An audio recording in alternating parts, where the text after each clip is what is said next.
Well, here we are. I had to rebuild after the quasi debacle, and this is what I came up with. Be prepared, this might be a longer video as I have a long list of add-ons that it's taken to build what I have. Here we go. So we'll go ahead and start with unit frames. Frames are basically like your player frame, your target frame, things like that. With unit frames, tried a bunch of different ones. What I came down to was using unhalted unit frames. I know several of you recommended that in the comments of my last video. So I have my player frame, my target frame, that is my target of target. If I had a pet, it would show up down here. I have a focus frame. So if I do a focus frame, it shows up here. Let me go ahead and clear focus. With unhalted unit frames, it doesn't skin like your party frame or your raid frame. All it does is your player frame and things like this. The way you'd access the menu for that is you do /UUF, and that's unhalted unit frame. So UUF, this is its interface. I can tell you that it's not as easy as some where you can just drag and drop the unit frames. This one, you actually have to go into the settings and move your X and Y positions individually. So that can take a little while to get set up, but I will be providing my profile if you like what you see. The different frames that it provides are player, target, target of target, pet, focus, focus target, boss frames, and that's it. So this is my player, target, and target of target. Boss frames I have set up over here. So this is what they would look like. And when I provide the profile, essentially you would just enter it by going /UUF and then go into profiles, and you would go down to the bottom, paste a profile string in here and click import profile. So that is unhalted unit frames. Next, for party frames, I am using DandersFrames. DandersFrames is what I planned on using originally, so not a whole lot has changed since I made the UI using Quasi's UI earlier. But to access DandersFrames, you do /DF, and this is its interface. It does allow drag and drop. To give you an idea of what the party frames look like, I can click on test and you can see what the party frames would look like. So we can get rid of the dispel overlay, the missing buffs, the out of range, the defensive, and the show auras. And this is basically what it would look like if everybody was healthy. You can see what the health moving around looks like. So I've tried to make everything look uniform. Now for a raid situation, this is what I have come up with. So the raid frames, I tried to follow the same uniform design, and this is what they would look like. The reason there's a gap between them is for whatever reason, when I would turn off pet display, so for pet frames, if I would turn it off, they'd still show up for some reason. So if I click on show pets, you'll see that it would show pet frames underneath each player. Hopefully that gets fixed, or maybe it's already been fixed. I've not been in a raid to see, so I don't know if it's been fixed yet, but I would disable pet frames. But that is DandersFrames. For DandersFrames, the way you would import that profile, you should go /DF. You scroll all the way down to the bottom of this list, go to import and export. You would paste the profile string in here, parse string, and then import selected, and it would import the UI and basically make it look just like it does here. Next, I'll go to my action bars. I couldn't find an action bar add-on that I really like. Every single one of them, I really didn't see the purpose of it because it just allowed you to move your action bars around, which Blizzard already lets you do.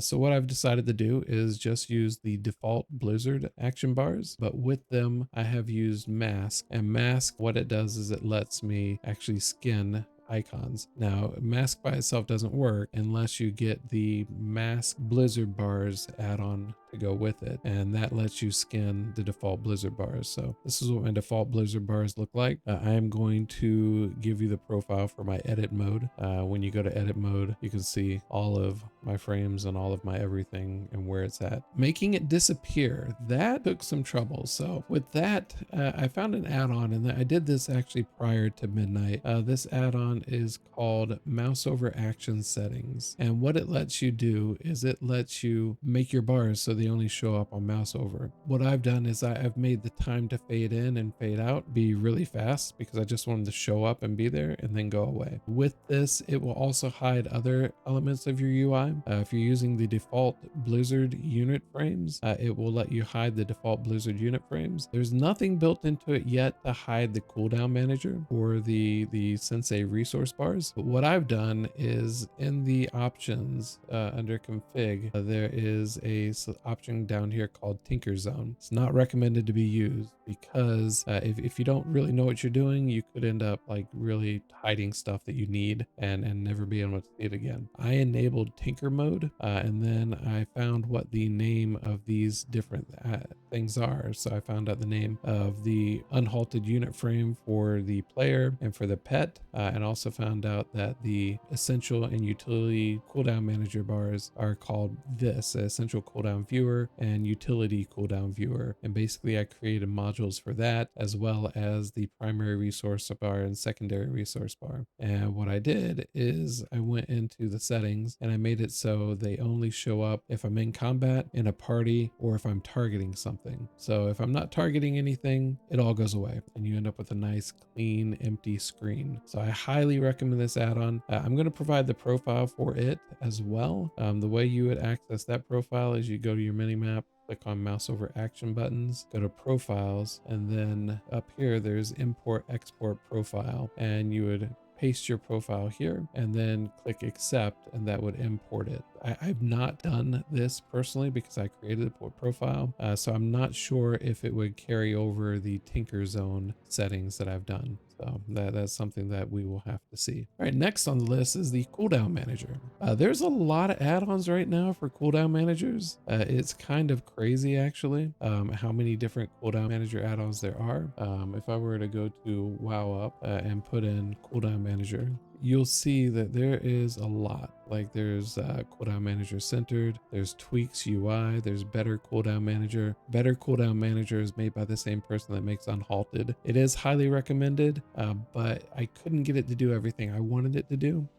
So I ended up just going with cooldown manager centered. And the reason for that is mainly I like that it keeps my buffs showing up centered on that. So it's a good add-on. It shows the cooldowns, but it does not have any resource bars. So to go with the cooldown manager, I also installed Sensei class resource bars, and all that really does is it provides my holy power bar and my mana bar. So if I were to go to some target dummies, we'll land over here, you can see that I get my holy power showing up here. That is what the Sensei class resource bar does. Now this area is always really loud, so I'm going to move away from here. You can see that when I cast Flash of Light, that of course my mana goes down too. So all right, so that is that. When I provide the profile for that, for the cooldown manager centered, there's two ways you can get to it. If you install the WilduTools add-on, which I recommend because it's got a lot of quality of life things, you can go to the minimap button for it and then click on cooldown manager centered settings, and it'll show you the settings here. When you're there, you go to profiles, and then you can import the profile here. For Sensei's class resource bar, once you're in settings, you can scroll down to Sensei class resource bar here, and then click on import export, and you can click on import and paste the string here. For nameplates, I went over nameplates in my other video. I am still using Platynator. I do like the way everything shows up. Platynator, when you access this menu, you do /platy. What I like about it is the designer, and the designer basically gives you a what you see is what you get layout. So you can move any one of these things. You can go and right click on it and go to bars. You can change the textures, the colors. It gives you a lot of freedom and a lot of options as to how to have everything show up. I did make friendly nameplates as well. I don't have those enabled because I just don't like friendly nameplates, but I do have a layout for friendly nameplates if you enable friendly nameplates. On my screen, as far as my chat, I've opted to use Chatynator, and really the main reason that I went with that for my chat is it's created by PlusMouse, and PlusMouse, he makes a lot of the add-ons that I really like to use. He makes Chatynator, he makes Baganator. If it ends with Nator, he probably made it. He does Auctionator, Collectionator. He has a bunch of different add-ons, and he's been really consistent throughout the War Within and earlier with keeping his stuff updated. So I like that about him. and I will continue to use his stuff. That brings into bags. I'm not going to include an export for this. You can find all sorts of different exports and imports over on wago.io, where it'll create different columns and such. I like my bag to be one big bag that has different columns with headers for what's in them. This is not the layout that I'll probably end up with in the end, but it's what I have right now. For Skyriding, I think a lot of people are using this. It's called Skyriding Falcon, and basically it just adds like a vigor bar. I know we don't have vigor anymore, but it just emulates what the vigor bar was like in the War Within. For raid encounters, I didn't like the default Blizzard sounds, so I mainly installed BigWigs, and BigWigs, I really just turned everything off except for the sounds, because I'm used to the BigWig sounds, so that's it. I use the raid ability timeline, and I have it skinned a little bit nicer using better timeline. So I made the background thin, makes it look nice. And I used to use the raid ability timeline weak aura back in the War Within when we had weak auras. So that's what I'm using for that. There's really no profiles to import for that. A lot of people ask me what this bar is down at the bottom. This is basically a data bar. It gives you a lot of information at your fingertip. I have loved this add-on for a long time. It is called XIV bar continued. Of course, it's called that because there was an XIV bar before, but that developer stopped working on it. So it was continued by Zelion GG. And he's pretty responsive on his comments page over on CurseForge. If you make a comment or a suggestion, a lot of times he will jump on it. I asked that he put Mythic Plus teleports in here, and he did right away. It was pretty good. I also asked, since this has the micro menu bar built into it, if he can make it have a way to hide the Blizzard microbar, and he did. He did it right away. That's the other thing, is I did disable the micro menu bar. Because of that, I also enabled the instance finder. So if I were to queue for a group, you can see that I just have the eye here, and that's it. For my mini map, I am using Leatrix Plus. Leatrix Plus doesn't have a profile import or export. This add-on does a lot of quality of life things. So it'll repair automatically, it'll sell junk automatically, you can have it automate quests, you can have it choose gossip auctions automatically, accept summons, so on and so forth. You can have it where it will accept party invites from friends, it'll accept queues from friends, you can get invites from whispers. So if they whisper you INV, then you will get an invite. It does have chat options, but the chat options, because I use Chatynator, they don't really show up. Chatynator lets you move around these icons, and you also get the option to hide the background. But the main thing I use is interface and enhance minimap. This is what keeps me coming back to Leatrix Plus. I like the minimap button. So I make it so I have a square minimap, and I also have it so there's nothing really on my minimap. No buttons, no nothing. But if I need to click on a button for an add-on, I just right click on my minimap and it shows up this button bar, and I can access the add-ons from there. So it's really invaluable, and I've been using it for a long time. Damage meters. Details basically skins the default Blizzard damage meter now. It is a little quirky, I've noticed. Like I got out of doing an LFR because I was testing my raid frames, and this is what I'm left with. It didn't leave me with any names of anybody, but it still shows you the breakdown of your abilities like Details does. This is something that the default WoW damage meters does not do. So that's something that'll keep me coming back to this. The only other add-ons at this point, I mean, this is basically what makes up my UI. The objective tracker I have over here, I have it scaled down, and I also got rid of the title. What lets me do that is that add-on I mentioned earlier, the WilduTools. So if you go in here, one thing that's cool is the options. Is a lot of them, if you mouse over them, they'll give you a little preview of what they actually do. So that's pretty nice. But if you scroll down to objective tracker, you can get the enhanced objective tracker and error text, the clean objective tracker header. That's what I've enabled here. Basically, it just gets rid of that top bar. I don't know why you need a bar that says all objectives, so it just gets rid of that. Also, it lets you scale the objective tracker. So if you scale the objective tracker and then you go into edit mode, you can change the height and the text size to fit where you want it to. So basically, I've made it so it all kind of fits in line going down the side. A character sheet. So this is identical to a weak aura that a lot of people used in the War Within, called a Chonky character sheet. The maker maker of that basically turned it into an add-on. So it shows you all of your character sheet information. Then you get a Mythic Plus rating window that you can click out here to see all of your Mythic Plus information. It's nice. I've used the weak aura for a long time, so I'm glad that they were able to port that over here. But when it comes to weak auras, there's also a weak aura for Mythic Plus that I used. So this one, in order to show it to you, you have to go into options and then scroll down, but it's basically the Mythic Plus timer. And I went through the settings of it and made it so it basically goes right at the top of all the details windows. So it looks a little messy right now because obviously this is just a preview, but when you're in an instance and in a Mythic Plus, it will show the correct information. You know, it lets you highlight over for deaths and things like that. So it's a really nice thing for Mythic Plus if that's something that you like to do. I think the last few things that I would suggest, some quality of life utility type add-ons, account-wide interface settings. That's a great add-on that basically makes it so you can just set up all of your interface settings on one character and it will just port them over to all your characters. So I know everybody hates, at least everybody I know hates the fact that when you start a new character, you always have to turn auto loot on. This does that for you. That alone is worth the price of admission. BlizzMove. So because this is not an all-in-one UI,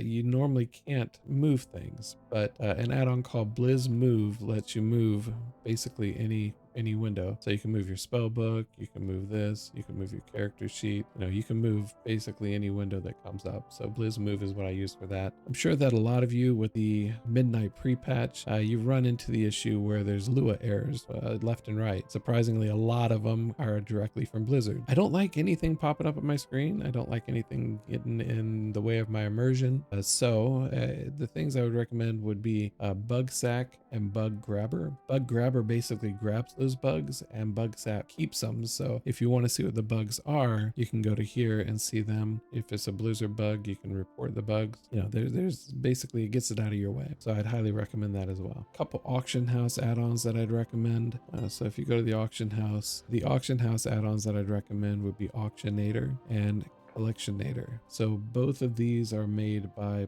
Plus Mouse as well. Just like I said earlier, anything that says Nader is probably made by him. Things that this lets you do is, let's say you were doing a blacksmith recipe and you wanted to get the mats for this. So if you track the recipe, it shows over on your objective frame. You go into the auction house and all you have to do is click on your objectives frame and click search. It'll find you all the mats for that. That is great. I love that. It also makes buying and selling pretty easy too. So if you go shopping, you got shopping lists that you can make. Selling, it'll show all this stuff in your bags. You can sell it quickly just by clicking on it and then post. Collectionator basically lets you search the auction house for missing collection items like transmogs, pets, toys, mounts. If you click on mounts, you can start a scan. And when the scan is complete, it'll show you a list of everything on the auction house that you do not have. So if you're trying to fill up your collection, you can just go through here and buy. Now, the problem is it can be very easy to spend a lot of gold this way, because if you click on start purchasing, it'll just give you a next button that you can just click. Purchase next. So if I were to do this, it comes up here. You got buy item. If you click that, you bought it, or you can skip it, you know. But yeah, it makes it very easy to find auction house things that you don't currently have. But there you go. That is the list of add-ons that I use and that I will be using. And you know, now that I have my UI set up, I'm sure I'll be using this setup for quite some time. I'm going to put all of the profile links on my Patreon for free. I'm not going to put them behind any sort of paywall or anything. So if you like what you saw here, you can get those profiles to make your UI look just like this. I am also going to put links to all the add-ons down in the first comment, as well as the link to my Patreon. I'm going to make that a pinned comment. So that's it for today. This video took me a long time to put together. This UI took me a long time to put together. With that said, if you liked the video, please hit the thumbs up. If you like what you saw and you want to see more content like this, please subscribe. Hit the notification bell if you want to know when I post another video. And you know, join my Patreon if you want to support me. But thank you very much for watching, and I hope you have a great day. Bye.